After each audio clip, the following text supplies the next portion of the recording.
Well, hey, everybody. Welcome into another special bonus episode. Brad, I just love doing bonus episodes of Film and Whiskey. It's the best, man. Because most of the time when we're doing a regular episode, our research involves watching a 2+ hour movie and drinking a whiskey. And with the bonus episodes, that is not the case. And in fact, the roles are reversed most of the time, man. It's usually whiskey prep and no movie prep. Today is no exception. I've been enjoying my deep dive into the world of New Riff. Brad, we've had New Riff on the show, I don't know, 5-6 times now. Not enough, Bob. Yeah, not enough, but probably more than any other distillery on Film and Whiskey. They've been with us since the beginning.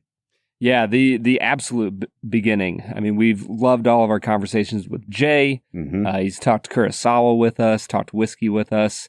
And to be frank, Bob, New Riff continues to put out stellar whiskey. And so I have no problem having them on the podcast. Nor do I, man. I still tell people to this day, if you are new to the world of whiskey, if you've just started trying bourbons and ryes and you're ready to kind of take things to the next level, especially in terms of proof, like if you're ready to get bumped up to 100 proof, I really don't know many bottled and bond bourbons that I would recommend more highly than New Riff bottled and bond.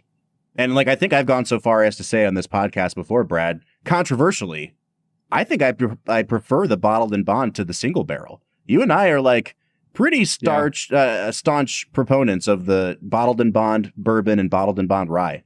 Yeah, you really can't miss out on their bottled and bond stuff because it is so consistently high quality. Mm-hmm. Like their single barrel stuff is spectacular, Bob. We're not saying anything else. But man, the bottled and bond is just always going to hit the spot, and it's at a price point that most people can afford. So regardless of all that, Bob, why are we here talking to New Riff today? We're here because New Riff made an announcement. You know, Brad, people come to our podcast for breaking news in the world of whiskey. And by breaking, we mean news that happened 2 months ago. And we're just getting around to talking about it now. The breakingest of news. Back in January, New Riff announced that they're promoting Brian Sprance to Master Distiller. And this is a huge deal. I mean, not just for Brian, but because this is the first time that the title of Master Distiller has been bestowed upon anyone in the distillery's history since they launched in 2014. Brian was originally hired because of his fermentation expertise. He was a former brewer at the Boston Beer Company. He was mentored by Larry Ebersold, who's known as the godfather of rye whiskey. And he helped shape what we know New Riff to be today. Brian is joining us on the other end of the line. He's been waiting patiently to dive in and talk a little bit. Brian, how are you today? I'm great. Thank you very much for having me.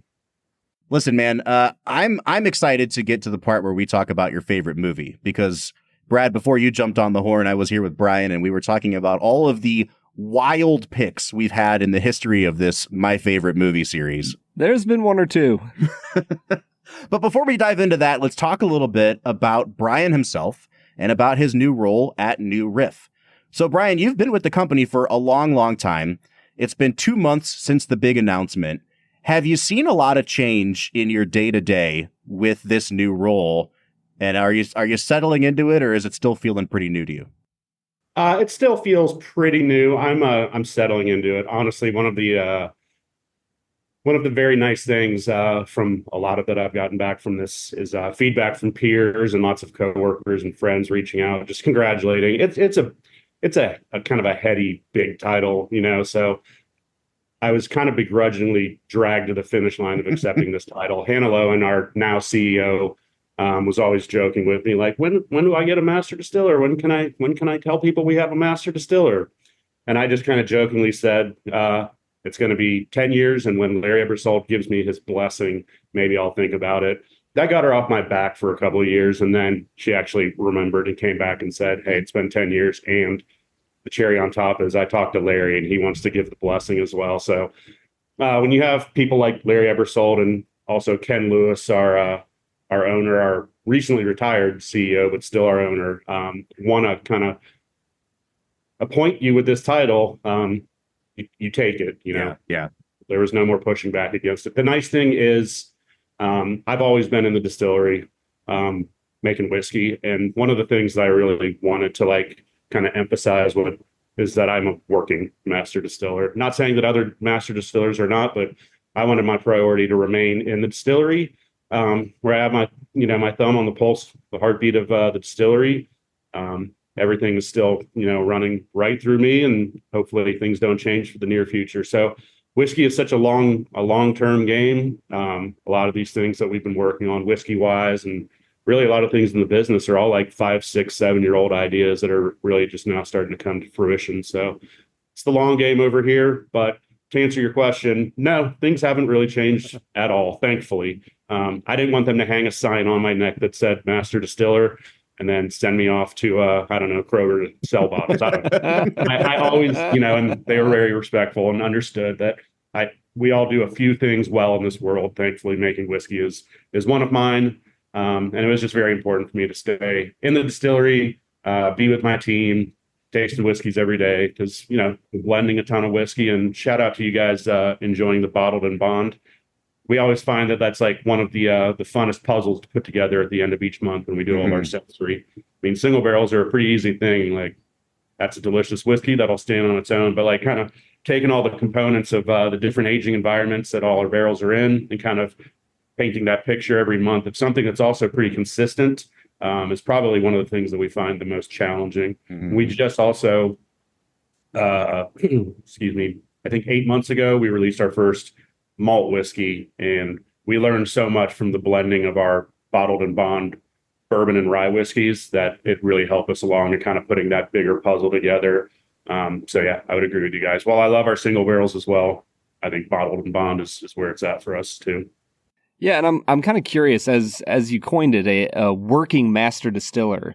Like, what does it look like balancing innovation, going into new areas of the world of whiskey, along with all the traditional aspects? Like you just talked about, this blending process, and really, like, if you want to get better at shooting free throws, you shoot a lot of free throws. If you want to get better at creating whiskey, you got to taste and blend a lot of whiskey. So how do you balance those things out? Honestly, it's not very difficult. I'm given the time and the space to be creative.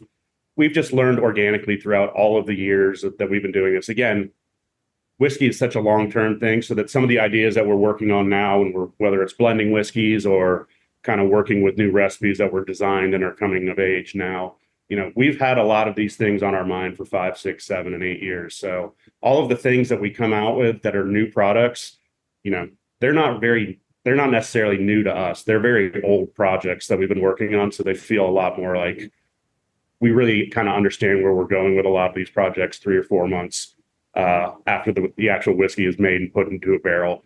When we do things like different grain, different malted barley varieties, heirloom corns or heirloom rye, these are all things that we have to work on projects from the ground up, and almost a lot of those go back to working with our farmer, Charles Fogg, of, hey, you want to work on growing some of these heirloom grains for us? So he's got to seed the land, and then he's got to grow enough to make the quantity and the quality. So you guys kind of see where I'm going. Like, a lot of these things that are like, they seem like innovative and new, have really been like a work in progress for years upon years. And we have quite a few more projects like that that'll slowly start to see the light of day. I think this is going to be a really fun year for us as well. I think this is the year where we hit the quality and the quantity of older whiskey that we wanted to put out. We could have always put it out at 6 and 7 and 8 and 9. We really know that we're going to be judged long term off of the strength of our older whiskey. So, when you're making whiskey for 10 years and you only hold 25 to 30% of it back, it takes a while to build up kind of like an inventory of things that you want to work with. But on top of the blending that we did with the malt whiskey and the 8-year-old releases, we're going to have some more fun stuff coming out. So, again, it's a lot of these projects that we've just worked so long on. That's the super nice thing about working for an amazing person like Ken Lewis. It's not that like we don't look at cost of things, but like at the end of the day, if it's something that we think is going to be good for the whiskey or provide better flavor profiles in some of the whiskey, regardless of style that we're making, the answer is always a resounding yes. So when you have kind of that space to kind of like create, and we kind of laugh along the way, how are we going to build this single malt whiskey in the end? That's 8 years from now. We'll worry about it when it comes up. Guess what? Years later, and we're like, got to figure this one out. So, the nice thing is we, you can call it naive, or we just, sometimes we don't know better, and we're able to just kind of chase the things that we think are going to work. And I'm not going to sit here and tell you guys like 100% of the things that we've done are successful, because that's not really how things work. But, we try to do a lot of different things, as well as, remaining bourbon and rye whiskey it's a pretty traditional beverage. There's not a lot of things you can really do to skew it one way or another. It's got to be 51% corn. It's got to be new oaks. So to like play around in that, like kind of what we call like the 49% is, I think, what we've done a pretty good job at with differentiating some of the different bourbon recipes that we've made. I want to zoom out a little bit and kind of take a 10,000, 30,000 foot view of the brand itself. Brad, a lot of the brands that we've worked with on the show and that we've talked to that have sprung up in the last decade or so, we keep coming back to the word transparency and how a lot of these brands have made their names on being transparent to consumers. Now, we've talked with a couple of brands, Brad, that kind of hate that, and they think that consumers are getting too demanding as a result. But what I've seen on our end of things is that consumers just want to know what's in my glass. I don't care if it's sourced. I don't care where it's coming from. I just want to know what I'm drinking here. And brands like New Riff have always been really, really great at being transparent about exactly the process they're using and what's in the glass. And Brian, I'm wondering, from your point of view, having worked with this brand basically since it started, you were there at the start of the bourbon boom, or like right on the rise of it. You've been there through all the changes in the industry in the last 10 years. What sort of trends are you seeing in terms of like consumer behaviors? Are you finding that you guys are kind of constantly having to adapt to those things, or has it been more built into the spirit of the company because you have always been a more transparent brand? I mean, the really, really nice thing, and probably one of my favorite things about New Riff that I think resonates with our customers so well, is that we are a real authentic whiskey company. It's very easy for us to be transparent because we've all been here. We created this story. We've created the company culture. So when you're not trying so hard, we don't try. Like, we're able to just sit down and have a casual conversation. Like, I don't have to think of like things that I don't want to talk about, or things that could be like a tripping point, because the sales guys or the marketing guys and gals, like, we're about as transparent as it gets. We want to tell everyone what we're up to, just because I think in this day and age, people appreciate and they deserve, honestly, like transparency and where things are made. And when you get into like kind of, we spearheaded kind of like what we wanted our bottled and bond product to be. I mean, that's pretty much one of the highest like some of the highest qualifications for spirits in the world. I mean, It's got 4 years old. It's got to be, I think it's probably one of the first like food protection acts as well. It's where was it made? Who was it made by? Where was it stored? Are you doing everything that these federal regulations say? And when we started coming up with the idea of putting out bonded products, it just seemed like a no-brainer for us. We're able to tell people, we started in 2014. This is what we've done. It's easy for us because it's what we've been doing. We've been given such an incredible amount of freedom because we're an independently owned, a family-owned company. And with that comes a lot of freedom. And, one of the ways that we wanted to express that freedom was to tell people exactly 100% what we were up to. That's why I kind of like, when I say I begrudgingly like accepted the position of master distiller, I'm more comfortable with it 2 months into this. But if like you would have started in 2014 and been like, hi, I'm Brian. Yeah, I made beer for 15 years, but it's my first day on the job. And now I'm a master distiller. Like that doesn't make sense to me. And I think what we saw a lot of, at least when we were opening up and getting kind of familiarized with like what the bourbon scene was at the time, there just wasn't a lot of it. And there was a lot of that kind of, if you have a still, you can make a business card and away you go. There's no educational kind of background in the US to like become this like master distiller. Being transparent, long story made short, it's pretty easy for us. So I don't have to worry about what I say because basically it's our story. Yeah. It's not somebody else's. Yeah, and I love the emphasis on team that you guys have. One of the things I've learned as we've done this podcast, Bob, is that movies and whiskey are both things that take the right amount of people with the right amount of expertise, the right amount of innovation to create a great product. And obviously New Riff is doing that with their whiskey. But I'm curious now, Brian, when it comes to the world of movies, What's a movie for you that you just feel, I don't know, indebted to, something that you always come back to and enjoy? What's a film that you want to talk about today? All right. So a little background here. My dad was in the Air Force for 25 plus years. He was a fighter pilot for the majority of that.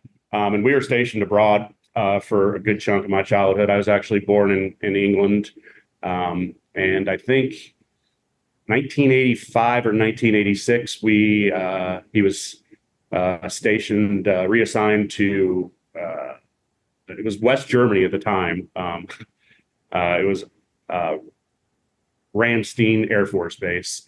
When we got there, there was a movie coming out called Top Gun, and we were like, oh man, Top Gun, like that's what Dad does. And then when we actually went and saw the movie, like we just had this like amazing view of like what we thought like life in the United States was. Cause like we were like, when we lived over there, when we lived abroad, like my folks always wanted to be like, you know, off of the Air Force Base. So like we lived a half an hour out in West Germany. And same when we were in England, we lived, you know, 25, 30 minutes away. So when we like saw Tom Cruise and like San Diego and the sun and airplanes, we were like, that's obviously what America is like, and we cannot wait to get there. Also, you know, when you watch a movie like 300 times, like once you know all the words and everything, all the mannerisms and everything, it's just one of those movies that's stuck with me. I think my dad would be happy to hear that, because we were like, well, it's so cool that our dad is so cool. Look what he does, but also like, look how cool America is, and oh man, and then that's the main. So the other answer that I loved was, I don't know why, but first time I saw Grease, I was like, I love musicals. So that's if only Tom Cruise had sung while flying planes, then we would have the perfect movie, I think is what you're saying.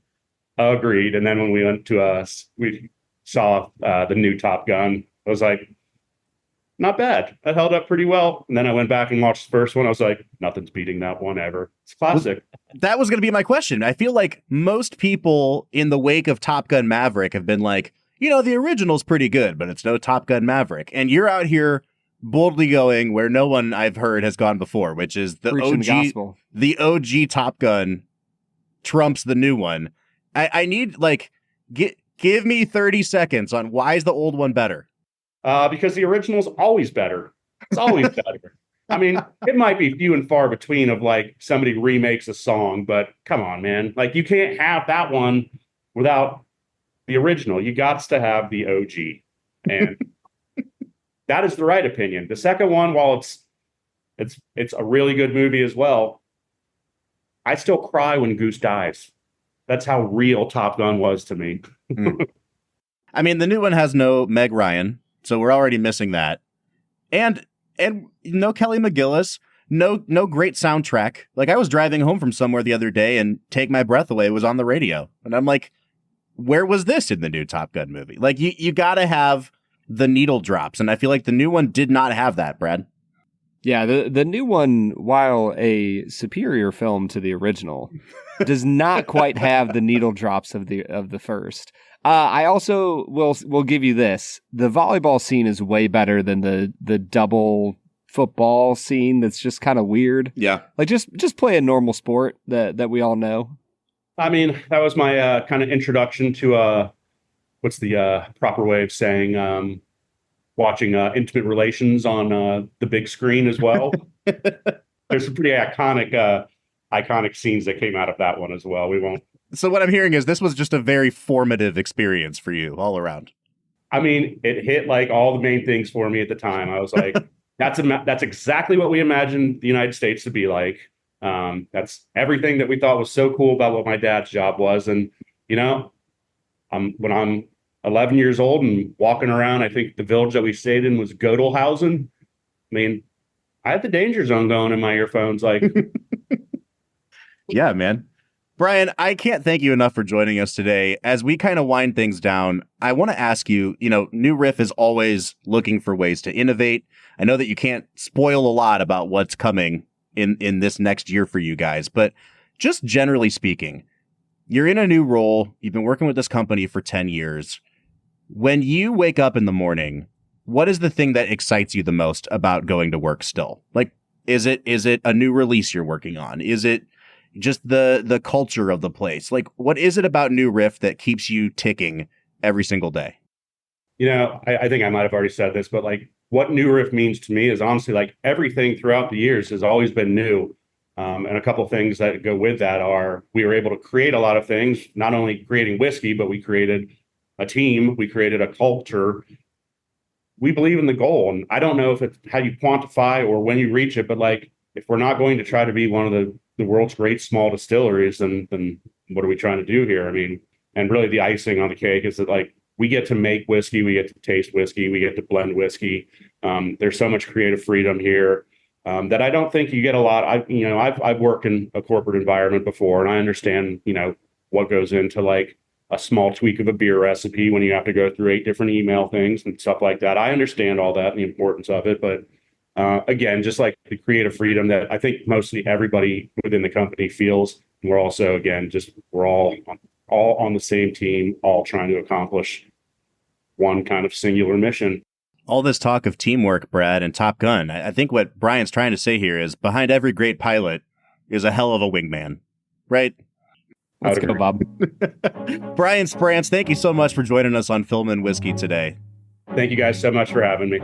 We'll be back on Tuesday with another regularly scheduled episode. But until then, I'm Bob Book. I'm Brad G. And we'll see you next time.